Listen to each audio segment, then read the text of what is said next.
Hello Aquarius, thank you for joining me for your monthly forecast for June. It's so exciting.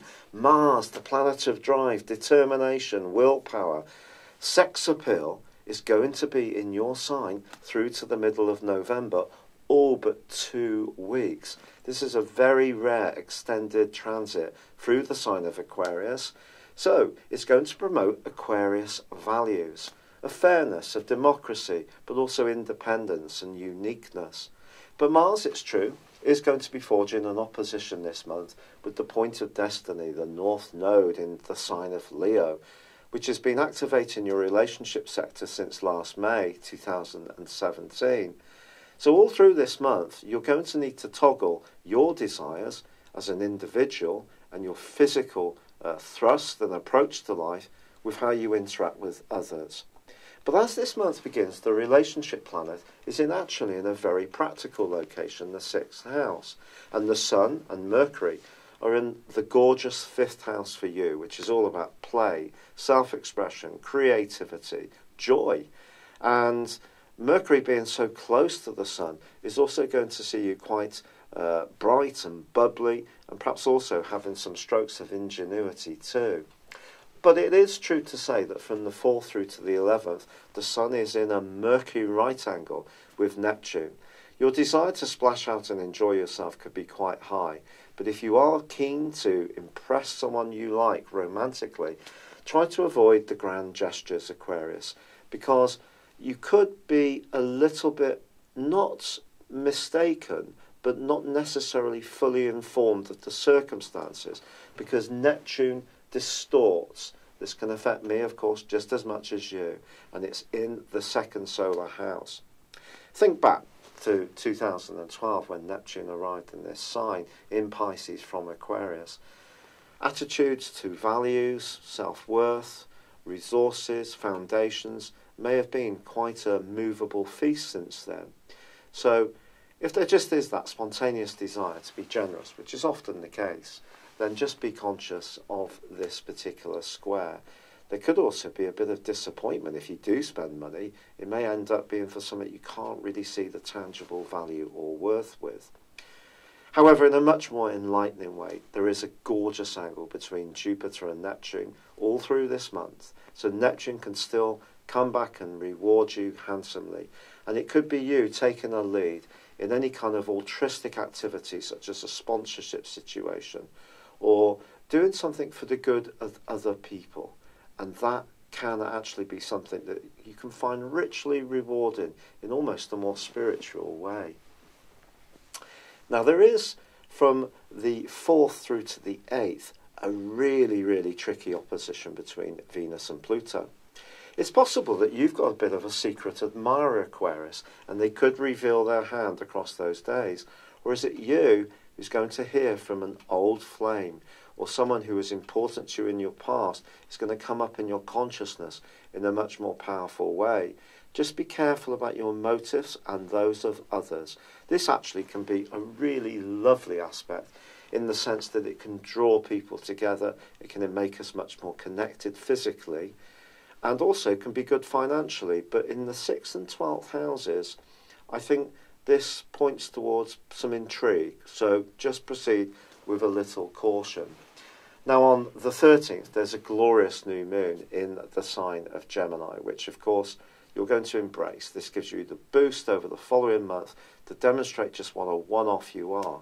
But it is forging a link with Pluto, a quincunx, suggesting that whatever you're doing on the outward plane of life has to work on a more psychological one at the heart of your very being. The 13th also sees Mercury move into the gentle sign of Cancer, and suggesting that you may need to grapple with more practical issues in the weeks to come. But the 14th sees Venus move into one of its star locations, the sign of Leo, for you. And over the next 28 days, gives you an awesome boost around close relationships. But you need to be conscious, me too, that from the 18th through to the 28th, Venus is in opposition with Mars, balancing sexual desire with the more intimate side, the more sensitive side of interacting in human relations is going to be the challenge here. Because when Venus and Mars are challenged by one another, things that normally can be a little more simpatico can seem spun out, and maybe we can't feel quite as in tune with our partner as normal. Or if you're single, it could give you a much greater desire to find one, and Mars is certainly going to be such a go-getting influence through to the middle of November, and one to certainly celebrate. So don't want you to see this as being an entirely negative influence, because it can be a very positive one too. On the 21st, the Sun moves into Cancer, but also on the same day, Mercury goes into opposition with Pluto. If there are people around you that haven't got your best interests at heart, and it could be at work, they may reveal their hands across those 4 days. But the Sun moving into this area is all about your well-being. It's about life organisation. It's about the structure of things. It's about work, fitness, diet, health.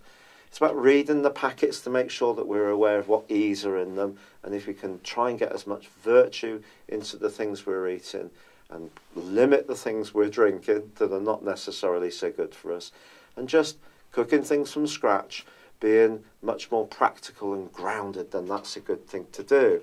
But there is a very potent full moon which occurs on the 28th, which can take some challenge, can be a challenge for all zodiac signs this June.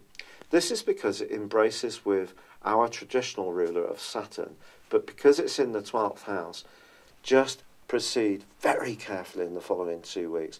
Don't share anything confidential with anyone you don't really trust, and if there is someone around you who's not a thoroughly loyal player, they may reveal their hand, or you may hear of it through a second or third party, which actually could be all the more upsetting. But also, it's a great opportunity to try to combine the whole dimension of physical, mental, emotional, and spiritual health. If we can do this on the back of this full moon, it's a wonderful energy to take into July. As you can see, there are real opportunities this month for you to take a firm grip on your life direction, be more decisive, take the lead, be more go-getting with Mars as assistant. But it is going to be important to interact skillfully with other people too. But it's been a fabulous pleasure being with you, Aquarius. I'd love it if you would like or comment on this video, or if you've yet to do so, subscribe to my channel. But for now, good luck and goodbye. Hello, thank you so much for watching my video. I'd love you to join me at my Horoscope Ace app. You can find this at www.horoscope-ace.com. You can use it through Android, iOS, Apple, or Facebook. Check out your ascendant or your moon sign, or download your free birth chart. There's all your favourite videos, plus there are daily, weekly, monthly and yearly horoscopes for general, love, Chinese and Indian astrology.